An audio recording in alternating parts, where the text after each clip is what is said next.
Hello and welcome to Krishna Coaching. मैं Sachin Goyal, director Krishna coaching. I welcome you in this session of Indian Constitution, and the topic today shall be powers and functions of Prime Minister of India in relation to Parliament. कि parliament के साथ relate करते हुए क्या powers, क्या functions हैं prime minister of India के. ठीक है जी. तो मैं बता चुका हूं कि सबसे इंपॉर्टेंट फंक्शनरी इंडिया की एग्जीक्यूटिव में कौन है? Prime minister. सबसे पावरफुल भी कौन है? Prime minister. तो आज प्राइम मिनिस्टर की पास इन रिलेशन टू पार्लियामेंट करेंगे. सबसे पहले तो लोकसभा में बैठने का अधिकार, अपनी बात कहने का अधिकार होता है प्राइम मिनिस्टर ऑफ इंडिया को, चाहे फिर वो प्राइम मिनिस्टर राज्यसभा से हो. डॉक्टर मनमोहन सिंह राज्यसभा से थे, इंदिरा गांधी राज्यसभा से थी. ठीक है. तो राज्यसभा ने भी कई बार देश को अच्छे प्रधानमंत्री दिए हैं. और अगर प्राइम मिनिस्टर राज्यसभा से है, यानी अपर हाउस से है, तो उसके पास लोकसभा में भी बैठने का अधिकार है. हर मिनिस्टर, अगर कोई भी मिनिस्टर राज्यसभा से है तो उसका लोकसभा में बैठने का अधिकार है, अपनी बात कहने का अधिकार है. ठीक है. लेकिन वोटिंग राइट्स केवल कहां मिलेंगे? उस हाउस में जहां का वो मेंबर है. और आगे चलते हैं. I would like to share my screen with you people. This is my screen in front of you. ये देखिए. I hope now you can see this. तो यहां से हम इसको स्टार्ट करने जा रहे हैं. इन रिलेशन टू पार्लियामेंट क्या क्या पावर्स हैं. पहला, प्रेसिडेंट को सलाह देता है पीएम. प्राइम मिनिस्टर जो है वो सलाह देता है प्रेसिडेंट को कि कब सेशन शुरू करना है. ठीक है. मैं आपको पहले भी बता चुका हूं कि पार्लियामेंट के सेशन होते 3 हैं और मिनिमम 2 सेशंस होने मैंडेटरी होते हैं. Maximum gap between 2 sessions of parliament can be how many months? 6 months only. 6 महीने से ज्यादा 6 मंथ से ज्यादा गैप नहीं हो सकता 2 पार्लियामेंट्री सेशंस में, कंसेक्टिव पार्लियामेंट्री सेशंस में. तो मैक्सिमम गैप 6 मंथ है, इसलिए 2 तो होने हैं, होते 3 हैं. Budget session, monsoon session, winter session. तो किस डेट से शुरू करना है बजट सेशन, कब मॉनसून सेशन, कब विंटर सेशन, और कब प्रोरोग करना है सेशन को, यानी खत्म कब करना है, स्टार्टिंग और एंड. और जब स्टार्ट किया जाएगा सेशन को तो सम्मन, इसे सम्मन कहते हैं, सम्मन करेगा प्रेसिडेंट ऑफ इंडिया. और जब सेशन को एंड किया जाएगा तो हाउस को प्रोरोग करेगा, यानी कि सेशन की प्रोरोगेशन होगी. और ये प्रोरोगेशन का ऑर्डर भी कौन देगा? President of India. Summoning and prorogation. और समनिंग और प्रोरोगेशन, सबको बुलाना और सबको वापस भेजना. समझ में आया? दोनों काम करेगा president on the advice of PM. Clear? और आगे चलते हैं हम. He can recommend dissolution of Lok Sabha. जब प्रधानमंत्री के पास लोकसभा में समर्थन ना रहे, मैंने बताया हुआ है लोकसभा में मिनिमम 50% सपोर्ट मेंटेन करना पड़ता है रूलिंग पार्टी को, प्रधानमंत्री एंड काउंसिल ऑफ मिनिस्टर्स को. PM and council of ministers के साथ मिनिमम 50% सपोर्ट ऑफ लोकसभा होना चाहिए. अगर वो नहीं है तो इसका मतलब अब समर्थन खो चुका है, या तो पॉलिटिकल पार्टी से अपना समर्थन वापस ले लिया है. क्लियर? तो सरकार की जो पॉलिसीज होंगी उनको हाउस के फ्लोर पर अनाउंस भी कौन करेगा? प्रधानमंत्री करेगा. तो 3 चीजें. पहला, प्रेसिडेंट को सलाह देना कि कब सेशन शुरू करना है और कब सेशन को एंड करना है, कब लोकसभा को डिसॉल्व करके न्यू लोकसभा गठन होना चाहिए, तो dissolution of Lok Sabha, plus government की पॉलिसी डिक्लेयर करना. ये 3 काम किसके हैं? ये प्रधानमंत्री के काम है विद रिस्पेक्ट टू पार्लियामेंट.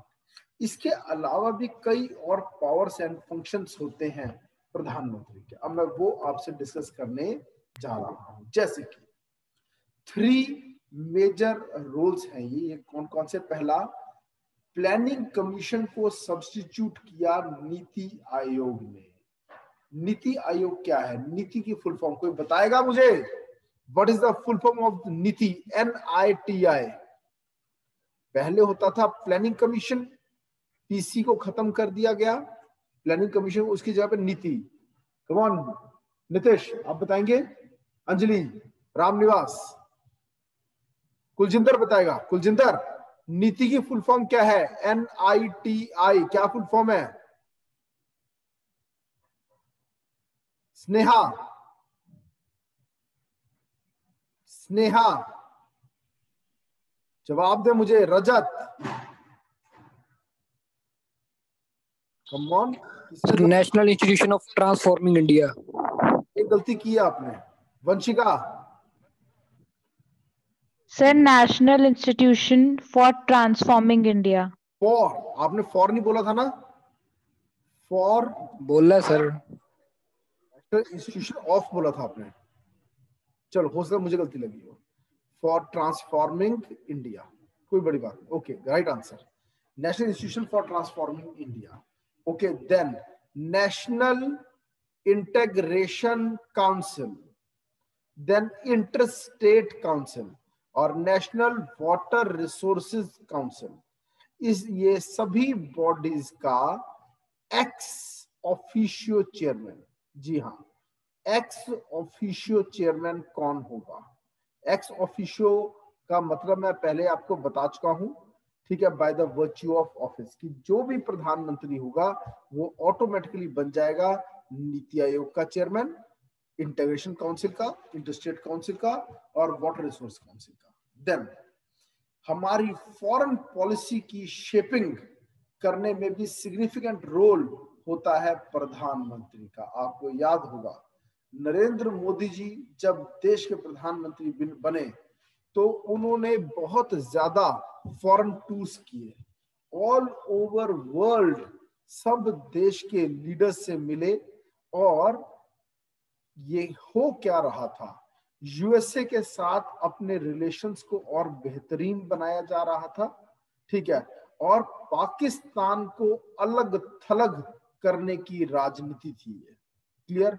आज पाकिस्तान इंटरनेशनल लेवल पर अलग थलग है। आज पाकिस्तान के साथ केवल चाइना खड़ा है, बाकी इस दुनिया के मेजॉरिटी देश पाकिस्तान के खिलाफ है। तो ये हमारी फॉरेन पॉलिसी की शेपिंग है। Then chief spokesman of the union government, central government का चीफ स्पोक्समैन होता है प्राइम मिनिस्टर, और होता है crisis manager in chief. Political level पर जब भी सरकार खतरे में आन पड़े तो सरकार को बचाने के लिए साम दाम दंड भेद सब लगाता है कौन? प्रधानमंत्री। Then as a leader of the nation, क्योंकि सबसे मेन पोस्ट है प्रधानमंत्री की, वो कई लोगों से, मैनी सेक्शंस ऑफ पीपल से मिलना, उनकी प्रॉब्लम्स को सुनना, उनके मेमोरेंडम का जो प्लूरल है वो मेमोरेंडा होता है, मेमोरेंडम्स को उनको रिसीव करना, उनकी प्रॉब्लम्स को समझना और उसी हिसाब से नए कानून बनाने की ओर काम करना। देन हमेशा ही is the leader of the party in power. जैसे इस समय बीजेपी पार्टी पावर में है तो उसके लीडर कौन? नरेंद्र मोदी।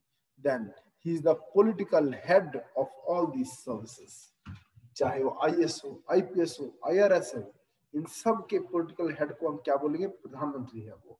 देन कई लोगों ने अलग अलग वर्ड्स में एक्सप्रेस किया है प्राइम मिनिस्टर के रोल को। प्राइम मिनिस्टर एक बहुत ही सिग्निफिकेंट और हाईली क्रूशियल रोल को प्ले करता है हमारे पॉलिटिको एडमिनिस्ट्रेटिव सिस्टम में। Doctor Bhimrao Ramji Ambedkar, the father of the constitution of India, क्या कहते हैं कि अगर कोई फंक्शनरी हमारे संविधान में है जिसको कि कंपेयर किया जा सकता है, ठीक है, विद US प्रेसिडेंट, तो वो है prime minister and not the president of India. US president जैसे पावरफुल है USA में, वैसे इंडिया में पावरफुल है प्रधानमंत्री। इसके रोल की डिस्क्रिप्शन अलग वर्ड्स में कैसे हुई है, ठीक है जी। कई प्रकार के comments political scientist, political experts, constitutional experts ने किए हैं, ठीक है। और लॉर्ड मॉर्ली क्या कहते हैं, प्राइमस इंटर पेरिस। समझिए, लॉर्ड मॉर्ली के जो वर्ड्स हैं कि prime minister is Primus inter Paris, Primus का मतलब होता है प्राइम, इंटर का मतलब होता है अमंग, पेरिस का मतलब होता है इक्वल्स, यानी फर्स्ट अमंग इक्वल्स, यानी प्राइम अमंग इक्वल्स, ठीक है। क्या ये बात सच है? नो, ये बात गलत है। क्यों? क्यों ये गलत है? आधा तो सही है, that he is first, he is prime among, यहां इक्वल्स की बात की मतलब क्या निकल रहा है, अदर मिनिस्टर्स, अदर मिनिस्टर्स, कि बाकी के जो मंत्री हैं अगर हम उनसे कंपेयर करें तो प्राइम मिनिस्टर का नंबर सबसे पहले आता है, ठीक है। वैसे सभी मंत्री बराबर हैं, पर प्राइम मिनिस्टर भी बराबर है, ठीक है, लेकिन ऑल मिनिस्टर आर इक्वल, लेकिन इक्वल में वो प्राइम पोजीशन पर आता है। ये बात पूरी तरह से सही नहीं है। क्यों? इक्वल हम कह ही नहीं सकते। क्यों नहीं कह सकते? इसके 2-3 कारण हैं। पहला, जैसे ही प्राइम मिनिस्टर रिजाइन करता है या फिर उसकी डेथ हो जाती है, ठीक है, तो automatically council of ministers dissolve हो जाता है, पहला रीजन। दूसरा, प्राइम मिनिस्टर जब चाहे रीशफल कर सकता है काउंसिल ऑफ मिनिस्टर्स को। एक डिपार्टमेंट का जो कार्यभार किसी को दिया है उसको टेक बैक कर सकता है, यानी पोर्टफोलियो, यानी जो पोर्टफोलियो एक मिनिस्टर को दिया था प्रधानमंत्री ने, उसको विदड्रॉ किया जा सकता है एट एनी टाइम, और इसके लिए कोई भी कारण बताने की जरूरत नहीं है। No reasons need to be stated. तो सबसे पावरफुल है प्रधानमंत्री। क्लियर? देन एक और वर्ड्स यूज किए, एक्सेप्शनल एंड पेक्यूलियर अथॉरिटी और keystone of the cabinet arch. ये सब वर्ड्स यूज किए लॉर्ड मॉर्ली ने। हर्बर्ट मैरिसन क्या कहते हैं, ठीक है, as the head of government he is prime minister Paris, but it is today far too modest and appreciation of the prime ministers position. तो जो मैंने बात कही वही कही हर्बर्ट मैरिसन ने। देन विलियम वेनो हार्कोट क्या कहते हैं, that he can be described as interstellar luna minoris, यानी a moon among lesser stars। ये lesser stars कौन है? Council of Ministers। Then Ivor Jennings, full name is Ivor Jennings, क्या कहते हैं, a sun around which planets revolve, he is the keystone of the constitution। keystone वाले पर कई बार question आया हुआ है। All roads in the constitution lead to the prime minister। Ivor Jennings की ये जो वर्ड्स हैं, कीस्टोन ऑफ द कॉन्स्टिट्यूशन, ये इंपॉर्टेंट है। देन लास्की क्या कहता है, जब वो प्राइम मिनिस्टर और कैबिनेट के रिलेशनशिप को एक्सप्लेन करता है अपनी बुक में, तो वो कहता है PM is central to its formation, क्योंकि काउंसिल ऑफ मिनिस्टर्स की फॉर्मेशन में भी सबसे मेन काम पीएम का, central to its life, central to its death. मैंने अभी बताया, कब तक जिंदा रहेगी तो पीएम चाहेगा, कब खत्म करना है पीएम बताएगा। तो the pivot around which the entire government machinery revolves। Greaves क्या कहते हैं, the government is the master of the country and prime minister is the master of the government। Country के ऊपर गवर्नमेंट और गवर्नमेंट किसके हाथ में? पीएम। मुनरो कहता है captain of the ship of the state. Ramsay Muir क्या कहता है? Steersman of steering wheel of the ship of the state. ये नोट्स आपको दिए गए, आप इसको देख लीजिएगा एक बार। ओके, ये सब प्यारा बस आपको पढ़ने वाला है, किसने क्या वर्ड बोला है, मुझे एक लाइन पढ़ने की जरूरत नहीं है, मैं सीधा आगे चलता हूँ। Okay, relationship with the president. 3 article ऐसे हैं जिसको पढ़कर हमें समझ में आता है relationship of PM with the president, ठीक है, वो है आर्टिकल 74, आर्टिकल 75 एंड आर्टिकल 78। ये 3 मेन आर्टिकल्स हैं, ठीक है। क्या कहते हैं ये? 74 कहता है कि सारी पावर प्रेसिडेंट के हाथों में है, लेकिन जब उसको यूज करना है पावर को तो president shall take advice of council of ministers headed by PM and he is bound to act on such advice. Bound है, ये बाउंड वाली बात 42nd अमेंडमेंट में इंदिरा गांधी लेकर आई थी, ठीक है। Shall act in accordance with the advice tendered after such reconsideration, ठीक है जी। सिर्फ एक बार प्रेसिडेंट चाहे तो जो सलाह उसे मिली है उसको रिकंसिडर करने को कह सकता है वो, इससे ज्यादा नहीं, ठीक है जी। तो प्राइम मिनिस्टर की एड एंड एडवाइस प्रेसिडेंट के लिए बाइंडिंग है। Then is article 75। इसके अंदर 3 बातें हैं। पहला, प्राइम मिनिस्टर को अपॉइंट करेगा प्रेसिडेंट और बाकी सब मिनिस्टर्स को भी प्रेसिडेंट अपॉइंट करेगा but on the advice of PM. और सभी मिनिस्टर्स तब तक अपना ऑफिस होल्ड करेंगे जब तक प्रेसिडेंट चाहेगा। इसे हम कहते हैं डॉक्ट्रिन ऑफ प्लेजर, लेकिन रियलिटी में प्लेजर ऑफ पीएम होता है। और council of ministers are collectively responsible to Lok Sabha and individually responsible to president. ये वर्ड्स याद करो, बार बार क्वेश्चन आएगा इस पर।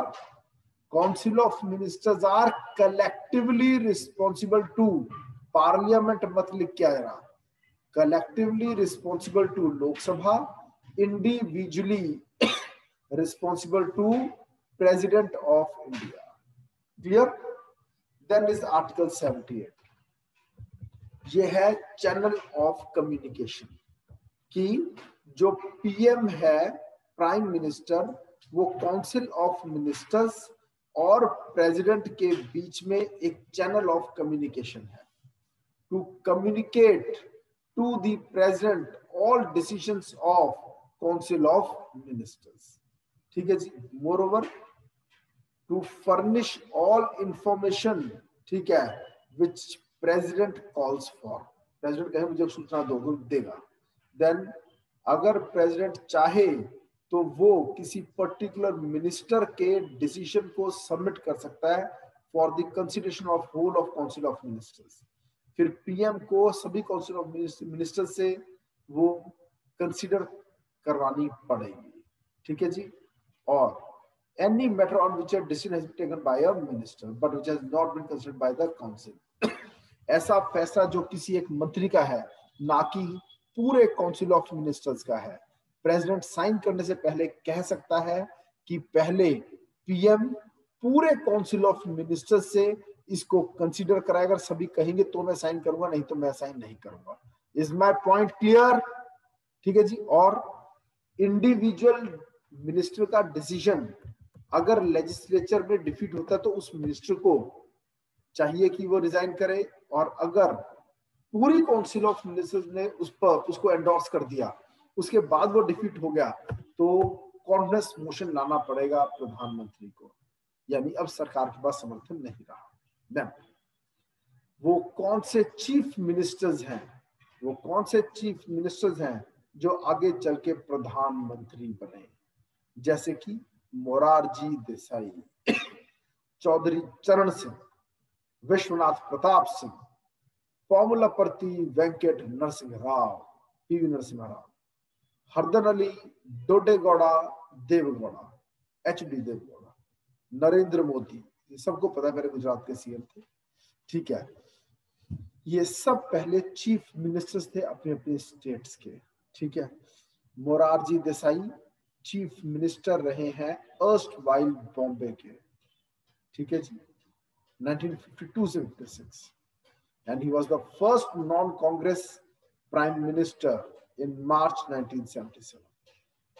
Chaudhary Charan Singh, he succeeded him. He was the CM of undivided Uttar Pradesh. Vishwanath Pratap Singh, he was also from UP, and he became prime minister in a short lived national front government. PV Narasimha Rao south India से थे, ठीक है, and who held the post from 1981 to 1996, वो आंध्र प्रदेश के CM थे। H D Deve Gowda Karnataka के CM थे, बाद में पीएम बने, ठीक है। नरेंद्र मोदी जी गुजरात के सीएम थे और बाद में पीएम बने, ओके। इसके साथ ही हमारा प्रेसिडेंट का चैप्टर यहाँ, प्राइम मिनिस्टर का चैप्टर यहाँ इस नोट पर खत्म होता है। जो हमारा नेक्स्ट यूनिट होगा वो शुरू होगा किस टॉपिक से?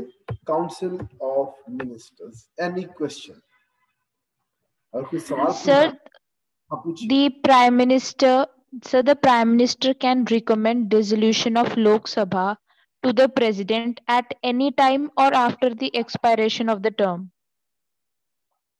Whenever PM feels that I have lost confidence in Lok Sabha and I'm not in a position to hold the support, जब समर्थन वापस ले ले घटक दल, जब कोएलिशन पार्टनर्स कहें हम आपका साथ छोड़कर जा रहे हैं, तब ऐसे में जी हाँ, 5 ईयर टेन्योर पूरा होने से पहले ही पीएम चाहे तो खत्म करवा सकता है सरकार को और फिर से होंगे जनरल इलेक्शंस, अगर प्रेसिडेंट को लगे किसी और में भी दम नहीं है सरकार बनाने का।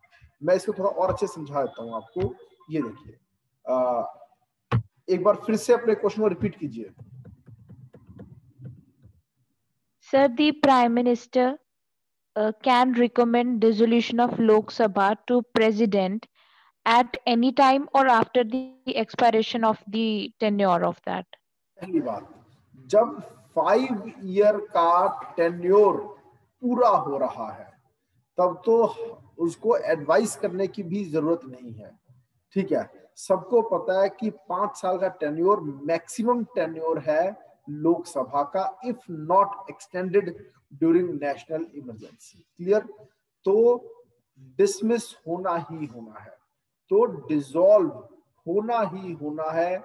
किसने? लोकसभा ने। लेकिन ये 5 साल का टेन्योर पूरा होने से पहले ही, मान लो 2 साल पूरे हो गए, ठीक है, और मान लो कांग्रेस की सरकार है जो कि कम्युनिस्ट पार्टी ऑफ इंडिया, ठीक है, और TMC Trinamool Congress, Samajwadi party, Bahujan Samaj party, ऐसी कई parties, Janata Dal, RJD. RJD किसकी पार्टी है? लालू प्रसाद यादव वाली पार्टी, तेजस्वी यादव की पार्टी, ठीक है। इन पार्टी समर्थन से बनी है। और मान लो 3 बड़ी पार्टीज टीएमसी, एसपी और बीएसपी कहे हम विदड्रॉ कर रहे हैं अपना सपोर्ट, कि सपोर्ट को विदड्रॉ कर रहे हैं, और कांग्रेस को पता है कि मेरे पास अब किसी और का समर्थन भी नहीं है, तो नो कॉन्फिडेंस मोशन आएगा और बेइज्जत होके हमें निकाला जाए। इससे अच्छा हम लेके आते हैं कॉन्फिडेंस मोशन, अगर हमें उम्मीद है कि कोई हमें समर्थन दे देगा। अगर नहीं कर रहा तो अभी 2 ही साल पूरे हुए, 3 साल अभी पेंडिंग है, और ऐसे में प्राइम मिनिस्टर चाहे, जब उसे पता है कि मैं कॉन्फिडेंस गेन नहीं कर पाऊंगा, तो वो एडवाइस कर सकता है, वो एडवाइस कर सकता है प्रेसिडेंट को किस चीज के लिए? That you should dissolve council of ministers, ठीक है। अब काउंसिल ऑफ मिनिस्टर डिसॉल्व हो गया, अभी 3 साल पेंडिंग है लोकसभा के। अब यहां पर दो ऑप्शंस पैदा हो जाएंगी प्रेसिडेंट के पास, या तो वो मिड टर्म इलेक्शंस करवाए। याद रहे, एक बार भाजपा सरकार 13 महीनों की सरकार थी, अभी 13 मंथ्स हुए थे और समर्थन वापस ले लिया सभी पार्टीज ने, और बीजेपी की सरकार टूट गई और फिर से हुए देश में जनरल इलेक्शंस, ठीक है। ये वो बात है। या फिर ये भी हो सकता है कि प्रेसिडेंट चांस दे किसी और को पीएम, प्राइम मिनिस्टर बनने का, को एलिशंस करने पड़े तो करो, बस 50% seats, more than 50% seats of Lok Sabha का समर्थन ले आओ। तो फिर जो नया प्राइम मिनिस्टर बना है वो 3 साल के लिए बनेगा, 3 साल बाद डिसॉल्व हो जाएगी लोकसभा। लेकिन अगर कोई सामने नहीं आ रहा, किसी को भी कोई और सपोर्ट नहीं कर रहा, फिर प्रेसिडेंट क्या करेगा, डिसॉल्व कर देगा। पहले उसने क्या डिसॉल्व किया, पहले उसने डिसॉल्व किया काउंसिल ऑफ मिनिस्टर्स को, अब वो डिसॉल्व करेगा किसको, लोकसभा को। और फिर लोकसभा खत्म होने के बाद जनरल इलेक्शंस होंगे। क्लियर? दिस आपको आपके सवाल का जवाब मिल गया बच्चे? Yes, sir. Sir, what in case like if someone stands up and say like if someone gets the support of the majority of the Lok Sabha, so then sir, Council of Ministers would be formed again. Yes, of course. मैंने बताया 2 साल पूरे हो गए, मानो 3 साल pending है, और किसी एक ने बाकियों को अपने साथ जोड़ा, उन सबके लेटर ऑफ सपोर्ट लेकर वो जाएगा प्रेसिडेंट के पास और कहेगा मुझे मौका दो सरकार बनाने का, यानी मैं नई काउंसिल ऑफ मिनिस्टर्स खुद बनाऊंगा। क्योंकि जैसे ही पुरानी सीओएम डिसॉल्व हो गई तो जाहिर सी बात है सभी डिपार्टमेंट्स के पॉलिटिकल हेड्स की सीट खाली हो गई। ओके, नया प्रधानमंत्री Yes, 3 sir. साल के लिए आएगा और वो 3 साल के लिए अपनी नई सीओएम बनाएगा। और पूछे। सर एक सर आपने पहले एक बात कही थी सर, वो मिनिस्टर वाली की, अगर एक मिनिस्टर को सपोर्ट नहीं मिलता, सर वो प्लीज रिपीट कर दो। पहले भी एक बार मैंने समझाया था, एक मंत्री का कोई एक फैसला है, उस पर प्रेसिडेंट ने मुहर लगा दी, साइन कर दिया, और वो गया लोकसभा में, वहां पर वो डिफीट हो गया। समझ में आया? इसका मतलब उस मंत्री को चाहिए वो ऑफर करे अपना रेजिग्नेशन। क्लियर? लेकिन प्रधानमंत्री को अपना रेजिग्नेशन ऑफर करने की जरूरत नहीं है, पूरी काउंसिल ऑफ मिनिस्टर्स के डिसॉल्व होने का खतरा नहीं है। पर जब एक मंत्री ने फैसला लिया, उसने उस फैसले की फाइल को भेजा प्रेसिडेंट के पास, प्रेसिडेंट ने साइन करने से पहले उस फाइल को भेज दिया पीएम के पास कि देखो पीएम, तुमने जिसको मिनिस्टर बनाया है वो देखो मुझसे किस फाइल पे साइन करा रहा है, मुझे ये डिसीजन सही नहीं लग रहा। You get it reconsidered by whole of council of ministers. मान लो रेलवे मंत्री का कोई एक फैसला, कोई नई योजना आ रही है, क्लियर, वो कहता है जब सारे मंत्री बैठ के कहेंगे हाँ ये योजना सही है, और जब पीएम के साइन भी उस पर हो जाएंगे, उसके बाद मैं साइन करूंगा, फिर वो जाएगा पार्लियामेंट में अप्रूवल के लिए। और पीएम ने सबके सामने रखा, सभी काउंसिल ऑफ मिनिस्टर्स ने उसको हाँ बोला, पीएम ने उस पर साइन किए, फिर वो गया प्रेसिडेंट के पास, फिर प्रेसिडेंट ने साइन किए, फिर गया वो लोकसभा और वहां डिफीट हो गया। यानी प्रेसिडेंट ही नहीं, पूरी काउंसिल ऑफ मिनिस्टर्स इंक्लूडिंग के पीएम के उसके ऊपर साइन है। और अब वो अगर डिफीट हो गया लोकसभा में, इसका मतलब whole of council of ministers have lost their confidence in Lok Sabha, यानी more than 50% of Lok Sabha members उनके साथ नहीं है। फिर सरकार टूटनी चाहिए, या फिर सरकार को बचाए रखना है तो पीएम को प्रूव करना होगा that still he enjoys confidence of Lok Sabha, by confidence motion he will prove. अब पॉइंट क्लियर हुआ? Yes sir. पक्का? Yes sir. क्लास एडजर्न कर रहे हैं, ठीक है, क्लास एंड्स। अब से 15-20 मिनट के बाद दूसरी क्लास स्टार्ट करेंगे 6:30 पर, इंडियन कॉन्ट्रैक्ट एक्ट।